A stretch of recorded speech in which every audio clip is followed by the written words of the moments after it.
like to show you guys how to take care of step number 2 and how to find the previous year's sales for reference that we can go back and fill in our P&L for this year.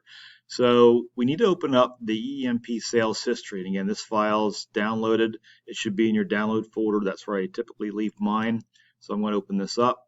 And when I use this downloads, make sure you're opening up the most current one. That's going to be important. So when I open this up, there's going to be a bunch of tabs at the very bottom of the page. You will have to enable editing if that comes up in protected view.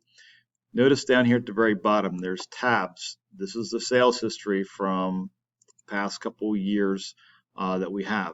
So again, we want to go back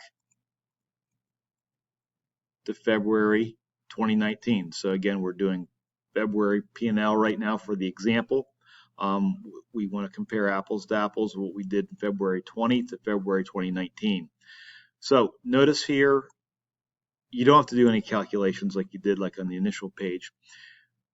Net sales is highlighted in black. This is where I'm going to go back and find my net sales for my green area for my sales. Here's my total cost in the last one. So this is going to be the areas I want to go back.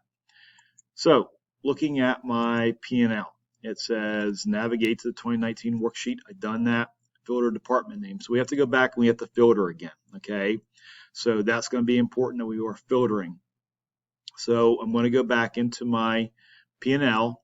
I'm going to start working in this column here. So we did the gym close for this year. I'm going to do the gym close for last year. So I'm going to click on 2019 gym close, open up my EMP sales history. And again, this is important. Make sure you're on the right month, February 2019.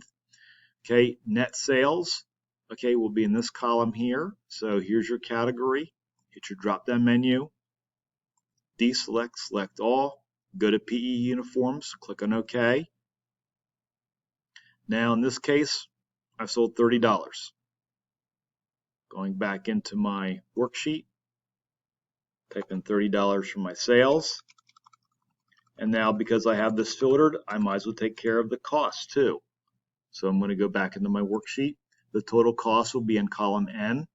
In this case, highlight the whole thing. Cost was $22.35.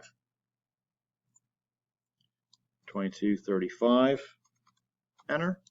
And now I'm on the sweat close again. So I just have to repeat that process.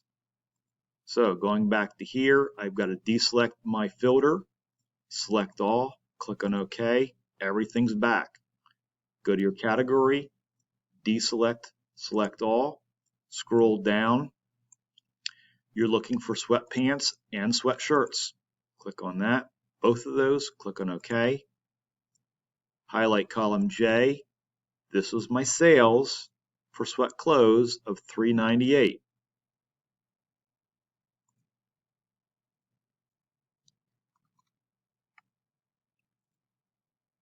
And while I have that, I might as well go back to my cost of goods sold, which is column N, highlight the whole thing. I get my sum of $284.86.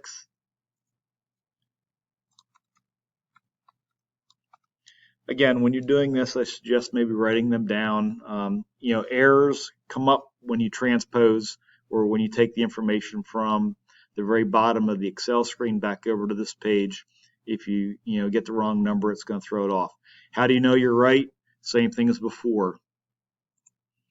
Get rid of all your filters, show everything, highlight column J, net sales. Here's my sum of $2,085.45.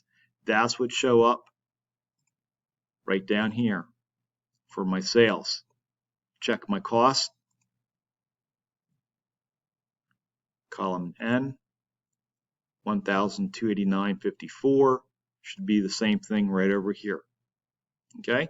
How do you get the formula here? If you have it decided, you can always hit Control C and then paste it in. It should automatically move over. Your range of your cells should change automatically for you.